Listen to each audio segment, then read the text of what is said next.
Senator Gillibrand joins us live this morning to celebrate that victory. So first, congratulations, Senator. Thank you. Yeah, thanks so much for being with us. So the PACT Act passed on Tuesday, and up until now, an estimated 70% of disability claims related to toxic burn pit exposure are denied. That's unbelievable. So how soon will the veterans be able to resubmit those claims now that the bill was passed? Right away. President Biden should be signing this into law early next week.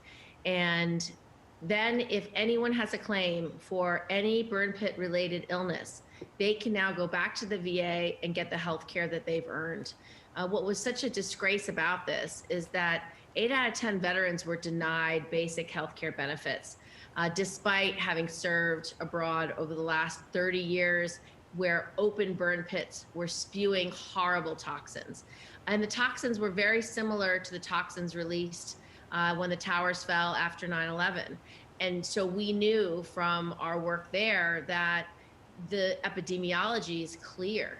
It's unfair to ask veterans to prove their epidemiology, to ask them to prove what was released at any given burn pit site. And so this creates a presumption. So if you served and you were exposed, you are covered. I know so many Americans appreciate your fight as it's related to this act here. Senator, let's shift gears here and talk about another emergency impacting New York State.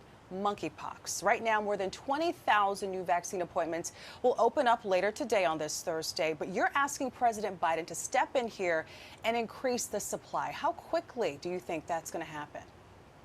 So I'm asking President Biden to use the Defense Production Act, which is something a president can do in a national emergency, to contract immediate manufacturing where that manufacturing is first in line. So I am asking the president to work with pharmaceutical companies to get these vaccines made now.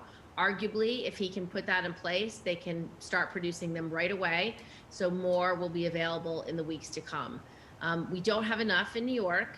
We were given 170,000 vaccines, but we have almost 2,000 cases in New York State. And particularly in New York City, we are the epicenter of monkeypox. And we know that you can get monkeypox by any physical contact. And so we don't want this to go through our school system.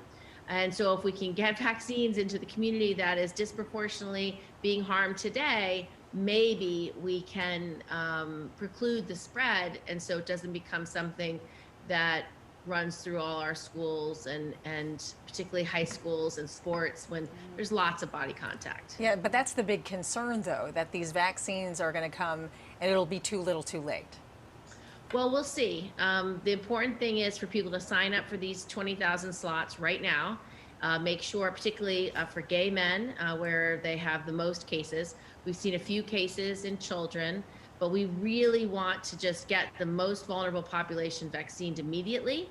And then we want to make sure that we get vaccines for the broader population, especially, in my view, for whatever the CDC says is allowed for kids. I'd love to get particularly high schoolers vaccinated and other people who, you know, they just physical contact's part of their everyday life. And so as a mother and a parent, I'm hoping we can get these vaccines for kids as soon as possible. Yeah, especially as we talk about heading back to school. Senator, another big issue we have been plagued with here in New York, the ongoing violence. You held a town hall meeting at Hostas Community College in the Bronx on Monday. Gun violence was a central issue discussed there and really happening in the community across the board. What can be done, Senator, on the federal level to address this problem? So gun violence has just been such a scourge in New York and around the country for a long time. And we've seen an escalation in gun violence over the last several years that's really unprecedented. And so this bill is so meaningful because we together worked on a bipartisan bill to change a couple of things. The part I wrote was the gun trafficking part. New York, almost 90% of weapons coming from out of state are coming in here through the iron pipeline from places like Georgia and Florida. They're sold directly to criminals, and most of those guns are illegal. Now we have a federal crime against that, so law enforcement, and I met with the head of ATF, can now go after the gun traffickers, and they can get jail time of up to something like 20 years. So it's a real federal crime. They have real tools now to prosecute. The second thing the bill had in it that's going to help is money for mental health. A lot of people have suffered because of COVID. And so the more mental health resources we can put into communities, we can prevent suicides, we can prevent domestic violence, we can prevent the type of crimes that happen because of deep mental instability. That might make things better.